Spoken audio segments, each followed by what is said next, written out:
The Crude Life with host Jason Spiess.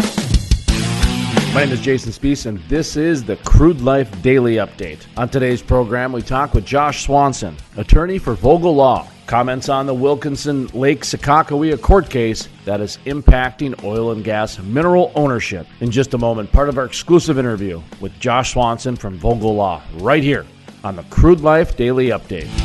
Jason Spiess, the most trusted voice in the Bakken. I totally agree with you, and the word that you brought into this is fact. You tell the facts, and then you let people make up their own minds. You want someone who's competent. You don't want to get a bunch of rookies. Love listening to Jason Spiess on the radio, and if I miss him there, I catch him online. Let's bring in Jason Spiess, who is a multimedia journalist in North Dakota.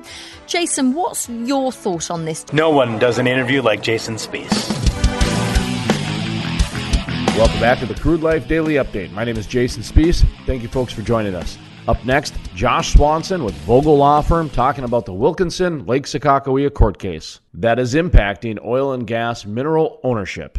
The North Dakota GOP prides themselves on being conservative Republicans and state stay out of my checkbook. Where are they at on this? I mean, as far as the ideology and the conservative nature of the state, you're exactly right. I would have hoped that I'll start by saying this, Jason. The legislature, in passing Senate Bill 2134 several years ago, recognized that there was a wrong that needed to be made right, and we're thankful for the state legislators for doing that, and we're appreciative of Governor Burgum signing that legislation and making it retroactive. And the process that has played out since, I will say that the Land Board has been more cooperative, and we agree the Land Board's brief in the Sorum versus Nelson case, where Representative Nelson challenged the constitutionality of Senate Bill 2134, the state in that case opposed that particular challenge and argued that the legislation was constitutional, and we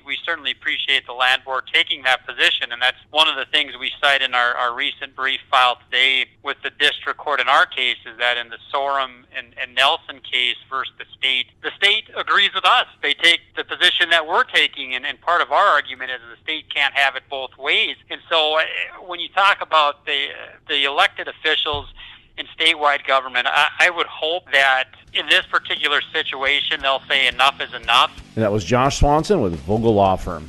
To listen to the entire interview or to check out other exclusive interviews, visit thecrudelife.com. That's thecrudelife.com. The Crude Life Daily Update has a social media audience of over 350,000. Check out our network at thecrudelife.com.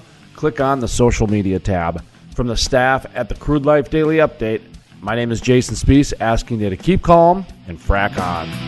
Historic. The first full conversion refinery to be built in the U.S. in over 40 years.